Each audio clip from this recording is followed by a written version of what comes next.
Can I, before we dive right in the discussion, can I ask our panel members to come up on stage?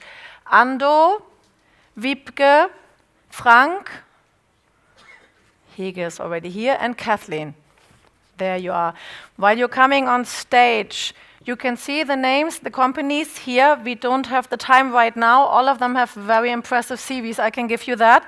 You can find more details on the website of Norshipping. Hege, if I could just start with you, listening to what you said. We had recently a lot of discussions in our part of the world on cybersecurity, cyber attacks. And of course, what cyber experts would tell us, every channel works both ways. So if we have now the possibility to control the ship from shore, it also means somebody else could do it. So now we're speaking about changing mindsets, but what do you do if the ship owner is sitting in front of you and is saying, how secure is this, what we are doing there? And how much could we enter, just even recently after last week's global attack? How can we secure our companies from that? Cybersecurity is an important area. We do see that most industries are connected now, so that's nothing new, I would say. If you look at the oil and gas industry, it's really moving towards connected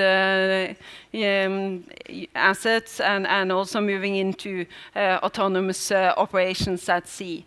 So I think that this is going to evolve in the shipping industry as well, and that we have to take cybersecurity measurements, of course, and I think that what we will see is that most companies is going to sort of segment the various data and look into what kind of risk exposure they can do on various sort of assets and data, and you need to do a segmentation in this space. But I would say on the security side, it's really evolving to a large extent as well. So cybersecurity measurements is taken, I would say, across cloud platforms and others. Thank you, WIEBKE. Frank, just right next to you, seeing the presentation about autonomous vessels, you as an ex-master mariner, how do you feel about that? No people on ship anymore, no master mariners. Is that the future? That's a loaded question, isn't it?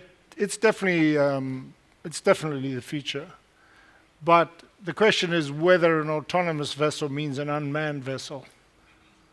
Maybe one day it will, and certainly if you consider the Baltic a pond or a lake, it's much more likely to happen in inland waters. It's much more likely to happen quicker in inland waters. I think you can have an automated or autonomous vessel still with crew on board. They're just facilitating or doing different tasks. I mean, we're not going to wake up one morning and find that all ships are unmanned, but you will wake up very soon and find many, many ships more autonomous. Kathleen, that is one point on the HR when we speak about more and more robotics and more help from outside. One, I think, as what HR is looking at is experience.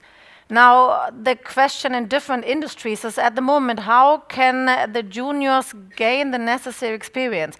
How much do we value as a ship owner? How much do you value a master mariner who was offshore, who has an experience? I cannot read a book to come up with that. So if we don't have this experience anymore, how can we bring up the next generation in the shipping industry?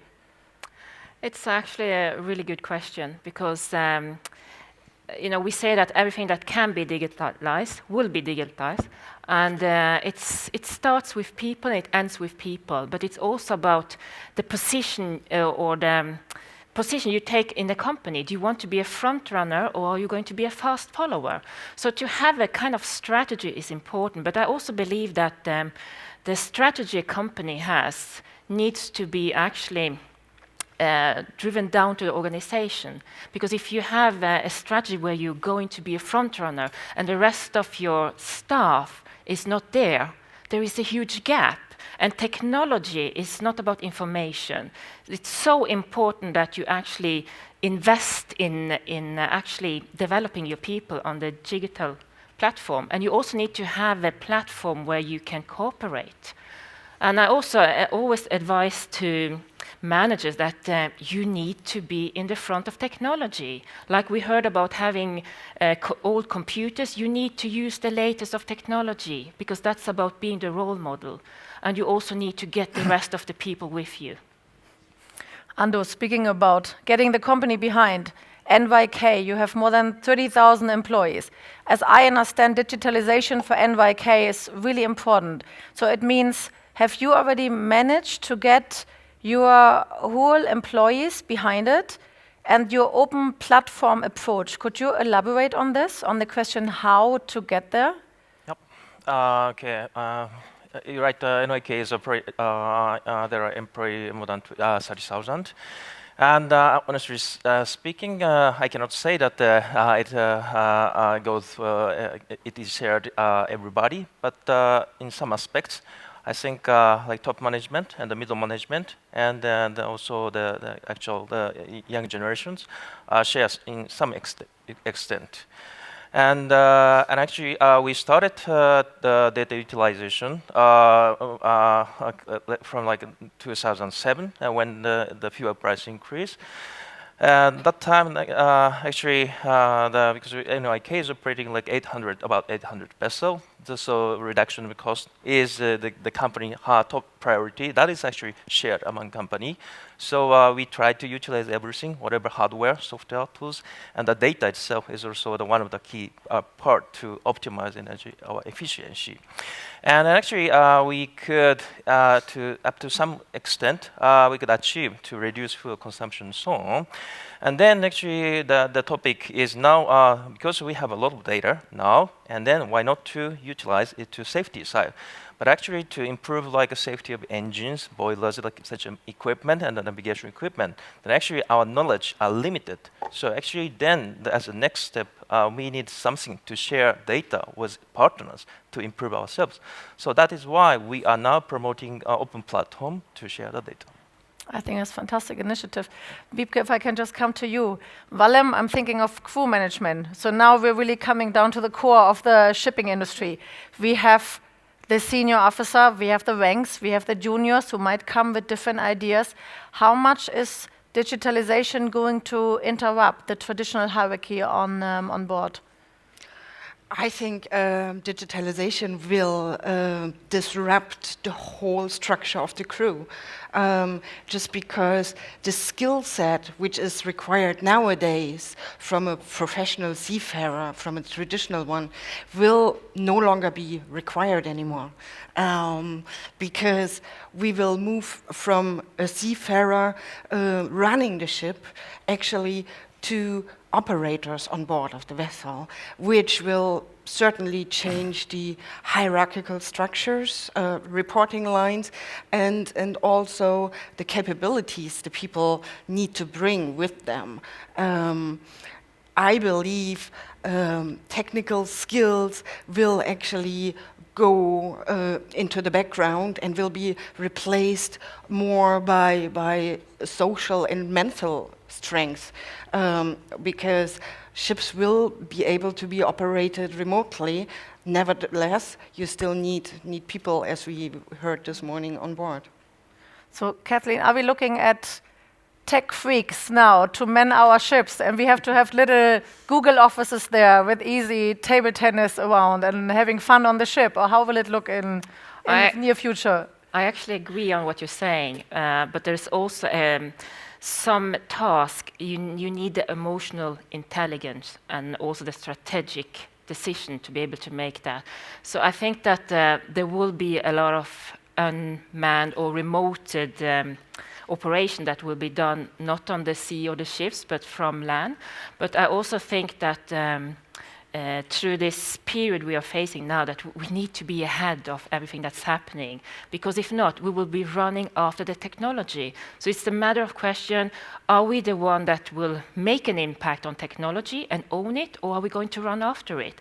And this is also about a lot of the data we have available today. We can forecast a lot of the things that will happen in the future.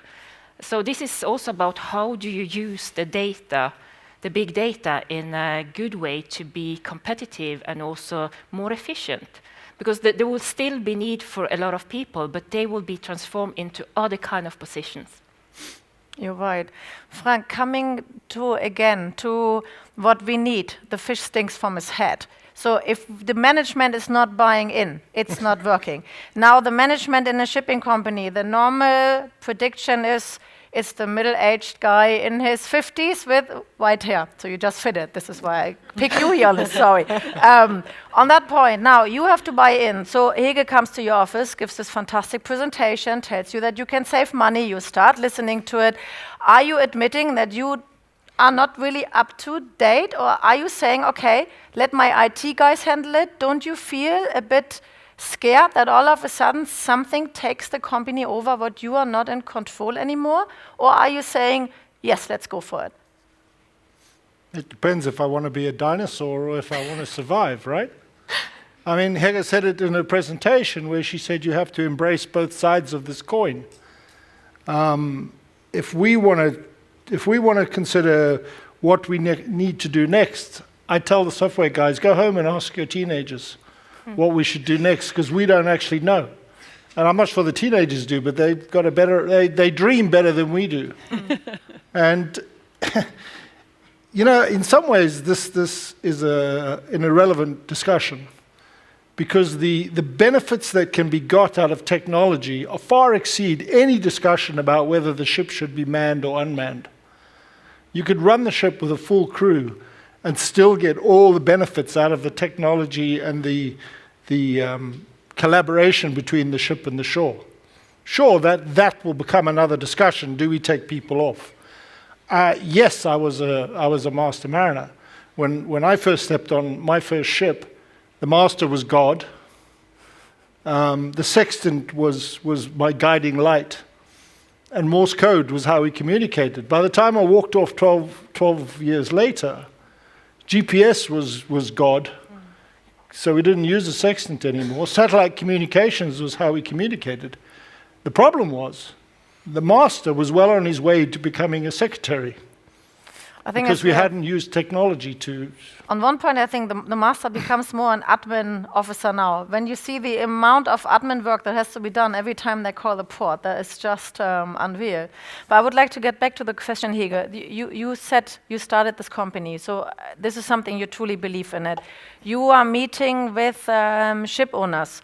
Are you already on the discussion, let's discuss how we change your office, or are you still on the discussion, why is it needed? So you still have some reluctance from ship owners, or are they all like Frank saying, there's no discussion, we have to do it? I must say, I feel like it's a lot of engagement amongst the CEOs and the top management teams at ship owners. Many of them have been curious on this for a while and are really keen on really getting the concrete examples on what they can do. So I don't see them hesitating in this phase. I think some of them are more struggling with getting the organization on board on this transformation than actually believing and seeing the opportunities themselves. At least my impression so far. Yep. Ando, on this one, NYK seems to be a bit of a role model, already being a step ahead than many other companies. I would like to come back to the open platform approach. How does it work? Because sharing data is not something anybody likes to do, because in the end it's what the customer, what the company is about. So how does it work in practice, and how do you and your customers benefit from it? Yeah, that's right. Of course, in my case also, in some aspect, very conservative. And there are many opinions that we do not want to disclose the data to somebody.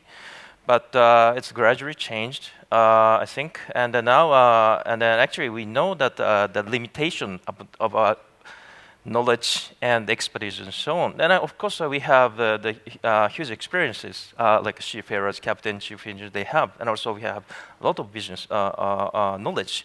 But then there's a data. Then if we one business sector's management guy asked us that, okay, you are saying data is so valuable, but do you utilize them optimally? then actually we cannot do. We don't have such enough resources to utilize 100% of the data.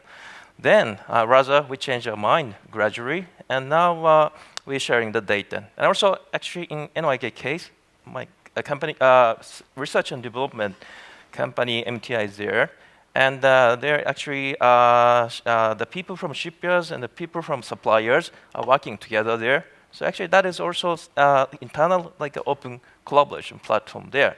So through that kind of mixture of different background, and we discuss, and then we discuss with partner, and share the data. And we gradually extend that such kind of a culture transferring. We try to promote. But then I think it does help to have a strong R&D department, where I think the not already global massive ship owner it wouldn't be so easy to develop that side, isn't it? Right, but anyhow, in you'll be right. But it's my opinion is like that.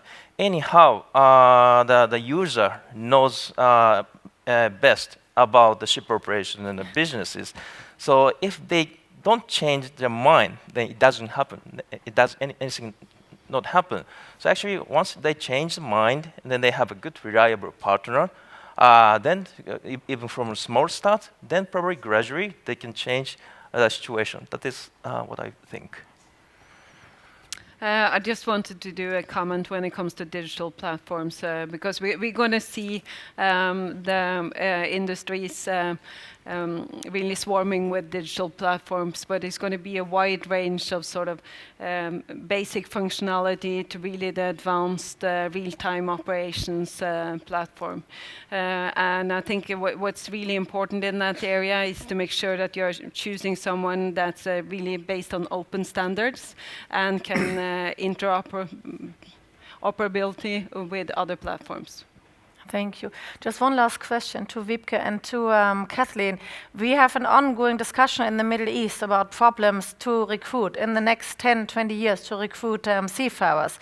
And of course, one is the point that the traditional maritime academies we are working on, we are trying to recruit. But now what HEGE is saying, it seems it goes more in the direction we are trying to go to tech universities or finding different staff. Where might this be a solution against or for the problem we are having on not finding enough seafarers, to offer a young techie an amazing possibility with the new digitalization on ships? Or do you think they don't find ships attractive or sexy enough to come in our direction? I think especially because of that, ships will be more sexier. We just need to make sure that we also offer the package around which suits the next generation. And that doesn't only apply for ships, it also applies for the offices. The new generation has a total different work and life balance understanding that I'm having, or even older generations. And this, if we don't adapt to that, I think we will have a huge problem in the industry. Fortunately, what I can see that we are opening up to that we are more open to those cultural challenges, to the requirements of the next generation, and that the shipping industry has accepted that it needs to adapt and it needs to change. So I think it's actually a fantastic opportunity for the industry to move even more digital. Do you agree with that, Kathleen? Yes, I do. I also think that when it comes to education, the type of education that we're offering them now has to be the type of technology we will be using. So we need to go to those institutes and also to use our competence to actually make them understand that they need to change as well. And I totally agree that I think it will be more attractive. And one last comment is that we were talking about 50 years old that doesn't embrace technology. Actually, research have shown they are not necessarily the slowest. It can be a young person, so technology, you know, it's doesn't have an age, it's about the mindset. I'm thinking back at our office, we call it the 40 border. Yeah. The people below 40 in our office, they don't need training, they have already bought in. The people above 40, we all had training because we didn't know social media. I didn't know what a Twitter is. So it's how to use things, why to use things. And we would not sit there and just say, give it to me. We would sit there and say, why exactly? So there's quite some hesitance from the side above the 40 border. That's why I think you have somebody like Frank who says, yes, of course, let's go into it. And I agree with you. I think a lot of CEOs, they are staying up to date. But then, of course, I'm thinking at the moment at the traditional ship owner who's doing it the same way he has done it. He said, this is how I'm doing it, and this is how it's right. And I don't want to look at any new ways. Seem to have different things there. I can only say, again, thank you so much for the keynote speakers. I think Parag is still around. I've just seen him here before. If you have questions, with his presentation was absolutely amazing. If you have questions to him or to Hege or to any of the panel members, use the coffee break later. I can only thank the panel members now. This panel is now followed by the presentation by Vista. The Leadership Award will be given out. After we follow directly, I hope there's a coffee break. If there's no coffee break, we follow directly with the panel on responsible recycling. And then the last one is, again, with the keynote speaker. And I have seen that speech, and you have to stay here because I think that will be quite interesting. And a panel on role models. Again, thank you so much. Thank you.